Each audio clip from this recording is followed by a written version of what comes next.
गांव की कच्ची गलियों में तेज बारिश हो रही थी। चारों तरफ काले बादल छाए हुए थे और ठंडी हवाएं चल रही थीं। बारिश का पानी सड़कों पर बह रहा था। लोग अपने अपने घरों में बैठे हुए थे, जबकि कुछ लोग छाते लेकर जल्दी जल्दी इधर उधर जा रहे थे। उसी बारिश के बीच गांव के चौराहे पर मनीष अपना छोटा सा ठेला लगा रहा था। भीगते हुए उसने अपने ठेले पर तिरपाल बांधी, चूल्हा जलाया और बड़ी कढ़ाई में गर्मा गर्म मसाला चिकन बनानी शुरू कर दी। मसाला चिकन की खुशबू धीरे धीरे पूरे इलाके में फैलने लगी, लेकिन लगातार हो रही बारिश की वजह से सड़कें सुनसान पड़ी थीं। मनीष ने आसमान की तरफ देखा और चिंता भरी आवाज में बोला, हे भगवान, इतनी तेज बारिश में आज ग्राहक कैसे आएंगे? कितनी तेज बारिश हो रही है। इस बारिश में तो मेरा खुद ही खाना खाने का मन नहीं कर रहा। ग्राहक कैसे आएंगे? बारिश ने पूरा शहर पानी पानी कर दिया था और मनीष ठेले पर खड़ा हुआ अपनी मसाला चिकन बेचने की कोशिश कर रहा था। ठंडी हवाएं चल रही थीं, ऊपर से लगातार बारिश हो रही थी। उसने भीगते हुए थोड़ा पानी पिया और फिर जोर से आवाज देने लगा, आओ आओ, गर्मा गर्म मनीष का स्पेशल मसाला चिकन खाओ। बारिश के मौसम में गर्मा गर्म मसाला चिकन का मजा लो। चावल के साथ खाओ, रोटी के साथ खाओ। आओ आओ, मनीष का स्पेशल मसाला चिकन खाओ। मनीष ऐसे ही बारिश में खड़े होकर चिल्ला चिल्ला कर मसाला चिकन बेच रहा था, जिससे उसका गला बैठ जाता है। शाम तक केवल 2-4 ग्राहक ही उसके पास मसाला चिकन खाने के लिए आते हैं। भीगे कपड़ों और थके चेहरे के साथ जब वो घर आया तो उसकी पत्नी रूपा ने पूछा, आज आपकी कुछ चिकन करी बिकी या नहीं? क्या बताऊं रूपा, इस लगातार बारिश ने तो पूरा काम ही ठप कर दिया है। कभी कभी कोई ग्राहक भीगते हुए आ जाता है और चावल के साथ मसाला चिकन खा लेता है, तो कभी कोई रोटी के साथ पैक करवा लेता है, लेकिन कई बार पूरा दिन ठेला ऐसे ही सूना पड़ा रहता है। ऊपर से लोग बारिश में घर से बाहर भी कम निकल रहे हैं। हाँ जी, इतनी तेज बारिश में कौन बाहर निकलेगा? आप भी पूरे दिन भीगते रहते हो, तबीयत खराब हो जाएगी। आपके ठेले पर जो खाना बचा है हम वही खा लेंगे।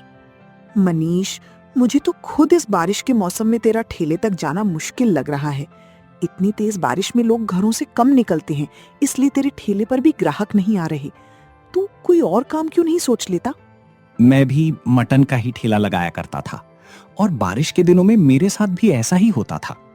तुम मनीष को परेशान मत करो शकुंतला, आज नहीं तो कल उसका ठेला चल ही जाएगा। खाना खाकर सो जाता है। तभी अगले दिन बाहर बारिश के बीच मनीष के ठेले पर एक ग्राहक आकर बोलता है, मनीष भैया, जल्दी से 4 प्लेट मटन चावल और मटन रोटी पैक कर दो। आज घर पे मेहमान आ रहे हैं तो सोचा उन्हें कुछ स्पेशल खिलाऊं। मनीष भी खुश हो गया और कुंदन अपना खाना पैक करवा कर ले गया। बस ऐसे ही 2-4 ग्राहक और आ जाएं तो 1-2 दिन का नुकसान ठीक हो जाएगा। तभी अचानक बारिश और तेज हो गई और तेज हवाओं के साथ मनीष का मसाला चिकन वाला ठेला भीगने लगा। ठेले पर रखा सामान इधर उधर उड़ने लगा और चूल्हे की आग भी धीमी पड़ने लगी। मनीष ने जल्दी जल्दी तिरपाल संभाली, फिर आसमान की तरफ देखकर दुखी आवाज में कहा, और कितनी तकलीफ देगा ऊपर वाले। कई दिनों से ये बारिश मेरी कमर तोड़ रही है। आज थोड़ा काम अच्छा चलने लगा था, लोगों ने मेरी चिकन करी पसंद भी की, लेकिन तूने फिर इतनी तेज बारिश कर दी। आखिर मैं अपने परिवार का पेट कैसे पालूं? तेज बारिश से बचने के लिए मनीष अपना ठेला लेकर पास के एक पेड़ के नीचे खड़ा हो जाता है। चिकन करी की कढ़ाई तो ढकी हुई थी, लेकिन रोटियां बारिश में भीग चुकी थीं। भीगे कपड़ों और उदास चेहरे के साथ वो रात को घर पहुंचता है। अजी, इतना परेशान मत होइए, खाने का अपमान थोड़ी करेंगे हम। रोटियां बस थोड़ी भीग गई हैं, खराब तो नहीं हुई। हम सब मिलकर आराम से खा लेंगे। भगवान ने चाहा तो कल सब अच्छा होगा। लेकिन रूपा, मैं तुम लोगों को हर दिन ऐसी जिंदगी नहीं देना चाहता। सोचता हूँ कि तुम सबको खुश रखूं, लेकिन हालात ही साथ नहीं दे रहे। हमारे लिए आपकी मेहनत ही सबसे बड़ी खुशी है। आप दिन रात इतना संघर्ष करते हो, यही हमारे लिए काफी है। पापा, आप बिल्कुल उदास मत हो। याद है ना, एक बार मम्मी ने खाना नहीं बनाया था तो हमने दोपहर में भीगा हुआ कुलचा खाया था और हम सब ने कितना मजे से खाया था। फिर आज तो चिकन करी भी है, ये तो उससे भी ज्यादा स्वादिष्ट लगेगी। मेरी बेटी इतनी छोटी होकर भी मुझे हिम्मत देती है। शायद सच में इंसान गरीब पैसों से होता है, अपने परिवार के प्यार से नहीं। मनीष को अपने परिवार की बातें सुनकर थोड़ा सुकून मिलता है। उसकी आंखें नम हो जाती हैं। इसके बाद रूपा सबको एक एक थाली पकड़ाती है। वो गर्मा गर्म चिकन करी डालती है और उसी में भीगी हुई रोटी तोड़कर रख देती है। पूरा परिवार साथ बैठकर खाना खाने लगता है। जैसे ही शकुंतला एक निवाला खाती है, उसके चेहरे पर मुस्कान आ जाती है। अरे वाह, ये तो बहुत स्वादिष्ट लग रही है। मैंने कभी सोचा भी नहीं था कि भीगी हुई रोटी को चिकन करी में डुबोकर खाने से इतना मजा आएगा। और सच कहूं तो बूढ़े लोगों के लिए इसे चबाना भी कितना आसान है। बेटा, तू ऐसे ही अपनी चिकन करी रोटी क्यों नहीं बेचता? देख, बारिश का मौसम है, लोग गरम और नरम खाना ज्यादा पसंद करते हैं। मैं अपने दोस्त कृपाल से कहकर बड़ी प्लास्टिक की पन्नी मंगवा देता हूँ। तू उसे पेड़ों के बीच बांध लेना और उसके नीचे ठेला लगा लेना। फिर चिकन करी में नरम रोटी डुबोकर लोगों को खिलाना। देखना, लोग उंगलियां चाटते रह जाएंगे। लेकिन बाबूजी, क्या लोगों को सच में ये पसंद आएगा? कहीं ऐसा ना हो कि जो थोड़े बहुत ग्राहक आते हैं वो भी आना बंद कर दें। बेटा, मेहनत करने वाला इंसान कभी हारता नहीं। कई बार मुश्किलें ही इंसान को नया रास्ता दिखाती हैं। ये बारिश तेरा काम बंद करने नहीं, शायद तुझे कुछ नया सिखाने आई है।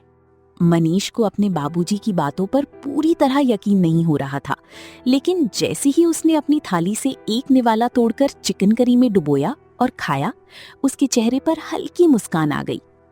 वाह, ये तो सच में बहुत स्वादिष्ट लग रही है।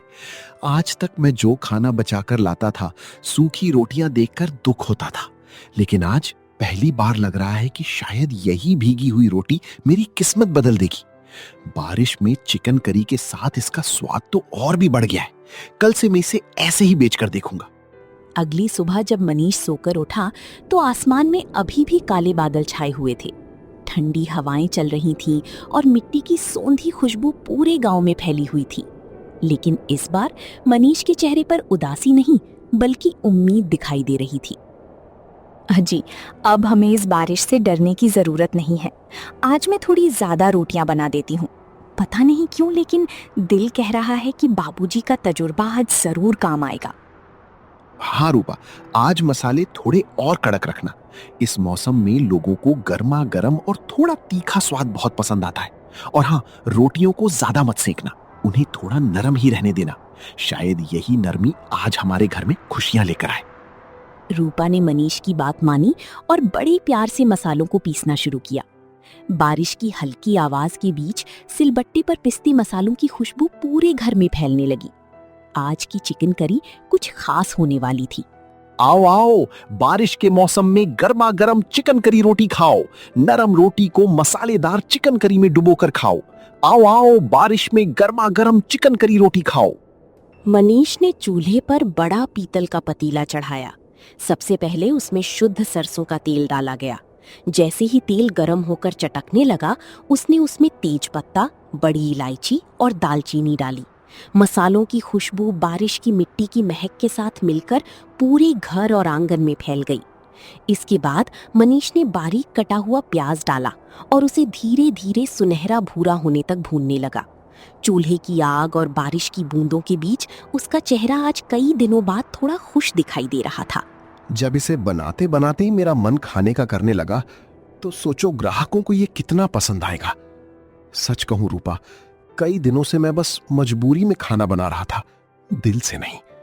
लेकिन आज पहली बार लग रहा है कि शायद भगवान ने हमारे लिए कोई नया रास्ता खोला है। इसलिए आज मैंने ये चिकन करी पूरे दिल से बनाई है। अब बारी थी ताजी चिकन की। मनीष ने चिकन के टुकड़ों को पतीले में डाला और मसालों के साथ अच्छे से भूनने लगा। धीरे धीरे चिकन अपना रस छोड़ने लगा और मसालों के साथ मिलकर गाढ़ी खुशबू देने लगा। जैसे जैसे चिकन पकता गया, पतीले के ऊपर मसालों और तेल की लाल चमकदार परत तैरने लगी। करी इतनी गाढ़ी, गरम और खुशबूदार लग रही थी कि उसे देखते ही किसी के भी मुंह में पानी आ जाए। अरे ये क्या, फिर से काले बादल घिराए। लगता है बारिश दोबारा शुरू होने वाली है। नहीं, इस बार मैं अपनी मेहनत खराब नहीं होने दूंगा। अभी जल्दी से पेड़ों के बीच प्लास्टिक की पन्नी बांध देता हूं। मनीष ने जल्दी जल्दी बड़ी प्लास्टिक की पन्नी उठाई और उसे 2 पेड़ों के बीच मजबूती से बांध दिया। अब उसके ठेले के ऊपर एक छोटा सा सुरक्षित ठिकाना बन गया था, जहां बारिश का पानी अंदर नहीं आ सकता था। ग्राहकों के खड़े होने की भी अच्छी जगह बन गई थी। तभी हल्की हल्की बारिश फिर से शुरू हो गई। ठंडी हवाओं और रिमझिम फुहारों के बीच गर्मा गर्म चिकन करी की खुशबू दूर दूर तक फैलने लगी। उसी समय एक साइकिल सवार वहां आकर रुका। वो कृपाल था। उसके कपड़े बारिश से हल्की भीग चुके थे। मनीष बेटा, तेरे पिता ने बताया था कि तू आज कुछ नया खिलाने वाला है। सोचा इस बारिश में तेरे हाथ का स्वाद भी चख लिया जाए। जरा हमें भी तो खिला, देखते हैं तेरी मेहनत में कितना जादू है। जरूर कृपाल चाचा, आज मैं आपको अपनी खास भीगी चिकन रोटी खिलाऊंगा। बस एक बार खाकर देखिए, अगर स्वाद दिल तक ना पहुंचे तो कहना। मनीष ने एक मिट्टी की गहरी प्लेट उठाई। उसने 2 नरम रोटियां ली और उन्हें सीधे खौलती हुई चिकन करी की गाढ़ी तरी में डुबो दिया। गरम तरी में जाती ही रोटियां मसालों को सोखकर और भी मुलायम हो गईं। गर्मा गर्म भाप के साथ ऐसी खुशबू उठी कि आसपास से गुजरने वाले लोग भी रुककर देखने लगे। जब कृपाल ने पहला निवाला तोड़ा तो रोटी इतनी नरम थी कि उसे चबाने की जरूरत ही नहीं पड़ी।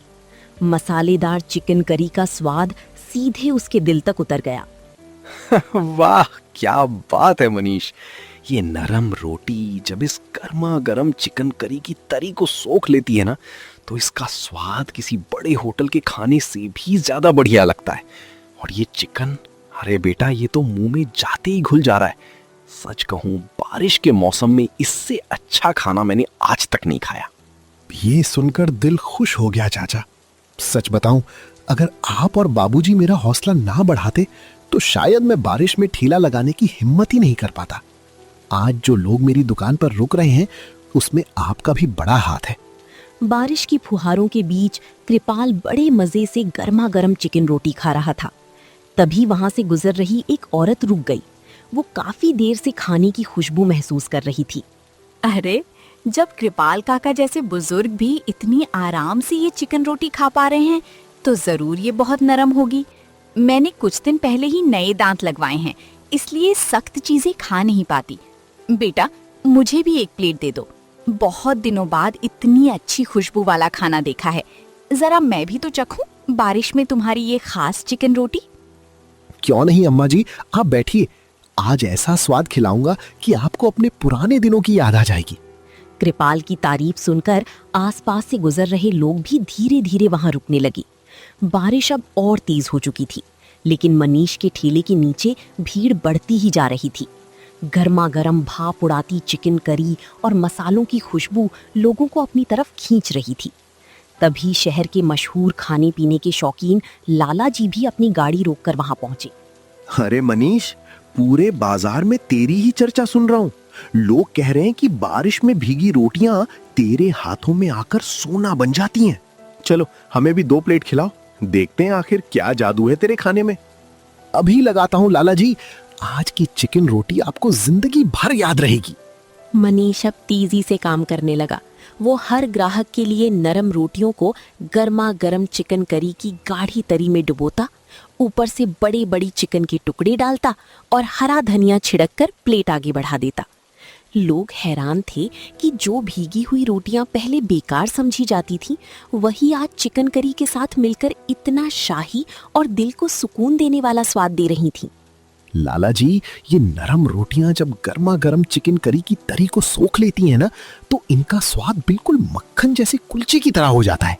आप बस एक निवाला खाकर देखिए, फिर खुद समझ। लाला जी ने जैसे ही पहला निवाला लिया, उनकी आंखें चमक उठी। उन्होंने धीरे धीरे निवाला चबाया और फिर चेहरे पर बड़ी मुस्कान आ गई। अरे वाह मनीष, तुमने तो कमाल कर दिया। आज तक हमने चिकन और रोटी अलग अलग खाई थी, लेकिन तुमने दोनों को ऐसा मिला दिया जैसे एक दूसरे के लिए ही बने हो। ये सिर्फ खाना नहीं है बेटा, ये तो बारिश के मौसम का असली मजा है। देखना, कल से तेरे ठेले पर लोगों की लाइन लगेगी। आपकी ये बातें सुनकर ऐसा लग रहा है जैसे मेरी सारी मेहनत सफल हो गई लाला जी। कई दिनों बाद आज दिल को सुकून मिला है।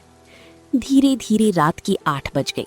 बारिश अब भी रुक रुक कर हो रही थी, लेकिन मनीष के पतीले में एक बूंद तरी तक नहीं बची थी। नरम रोटियां भी पूरी खत्म हो चुकी थीं। कुछ लोग तो उंगलियों से प्लेट में बची आखिरी तरी तक चाट रहे थे। मनीष ने अपने ठेले को प्यार से देखा। उसकी आंखों में खुशी और राहत दोनों थीं। वो मुस्कुराते हुए ठेला समेटने लगा और घर की तरफ चल पड़ा। रास्ते में उसने रूपा के लिए उसकी पसंद की मिठाई खरीदी और बच्चों के लिए नए जूते भी ले लिए। अरे सुनो, मैं घर आ गया। कहाँ हो सब लोग? जैसे ही मनीष घर के अंदर आया, उसके चेहरे की चमक देखकर ही रूपा समझ गई कि आज कुछ अच्छा हुआ है। अरे वाह, आज तो आपके चेहरे पर अलग ही खुशी दिख रही है। क्या आज सारी चिकन करी बिक गई? रूपा, आज एक भी टुकड़ा नहीं बचा। लोगों ने तो पतीले में बची तरी तक पोंछ पोंछ कर खाई। तुम्हारी और बाबूजी की वो भीगी रोटी वाली बात सच में काम कर गई।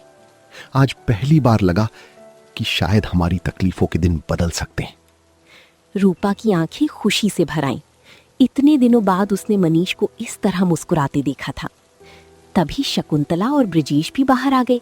मनीष तुरंत अपनी माँ के पैरों में झुक गया। मां, हाँ, आपने सही कहा था। कई बार जिसे हम नुकसान समझते हैं ना, वही भगवान हमारी किस्मत बदलने के लिए भेजता है। अगर उस दिन बारिश में रोटियां नहीं भीगती तो मुझे कभी पता ही नहीं चलता कि नरम चिकन रोटी लोगों को इतनी पसंद आ सकती है। बेटा, जिंदगी में मुसीबतें इंसान को तोड़ने नहीं आती, वो उसे नया रास्ता दिखाने आती हैं। आज तेरी मेहनत और तेरे धैर्य दोनों जीत गए। मैंने कहा था ना बेटा, मेहनत और सच्चाई कभी बेकार नहीं जाती। इंसान अगर दिल से काम करे तो भगवान भी उसका साथ जरूर देता है। आज तेरी चिकन रोटी ने लोगों का दिल जीत लिया। मनीष ने अपने परिवार की तरफ देखा। बाहर बारिश अब भी हो रही थी, लेकिन आज पहली बार उसे वो बारिश बोझ नहीं बल्कि अपनी नई शुरुआत जैसी लग रही थी। उस रात रूपा ने फिर से वही नरम भीगी चिकन रोटी बनाई, लेकिन इस बार मजबूरी में नहीं बल्कि खुशी और जीत के जश्न में। पूरा परिवार आंगन में साथ बैठा था। बाहर बारिश की बूंदें टीन की छत पर मधुर आवाज कर रही थीं और अंदर गर्मा गर्म चिकन करी की खुशबू पूरे घर में फैली हुई थी। पापा, अब आप उदास नहीं होंगे ना? देखिए ना, अब तो हमें बारिश भी अच्छी लगने लगी है। पहले यही बारिश हमें डराती थी, लेकिन आज ऐसा लग रहा है जैसे ये हमारे लिए खुशियां लेकर आई हो। नहीं बेटा, अब मुझे बारिश से डर नहीं लगता। अब जब भी बारिश होगी ना, लोगों को मनीष की गर्मा गर्म भीगी चिकन रोटी जरूर याद आएगी। सच कहूं, आज इतने दिनों बाद घर में फिर से खुशी लौटी है। आपकी मेहनत आखिर रंग ले आई। मनीष ने मुस्कुराते हुए एक बड़ा निवाला तोड़ा। नरम रोटी पूरी तरह मसालेदार चिकन करी की तरी में डूबी हुई थी, साथ में प्याज का एक लच्छा और नींबू की हल्की सी खुशबू। जैसे ही उसने निवाला खाया, उसकी आंखें कुछ पल के लिए बंद हो गईं। सच में मेहनत से कमाया हुआ खाना दुनिया का सबसे स्वादिष्ट खाना होता है। आज इस चिकन रोटी में सिर्फ मसालों का स्वाद नहीं, बल्कि हम सब की उम्मीदें और संघर्ष भी घुला हुआ है। उस रात मनीष ने मन ही मन एक बड़ा फैसला कर लिया। अब से मेरे ठेले का नाम होगा मनीष की मशहूर भीगी चिकन रोटी। धीरे धीरे मनीष की ये कहानी पूरे मोहल्ले में फैल गई। लोग सिर्फ उसका खाना खाने नहीं बल्कि उसकी मेहनत और हिम्मत की मिसाल देखने आने लगे। एक छोटे से परिवार ने मिलकर बारिश जैसी मुसीबत को अपनी जिंदगी की सबसे बड़ी ताकत बना दिया था।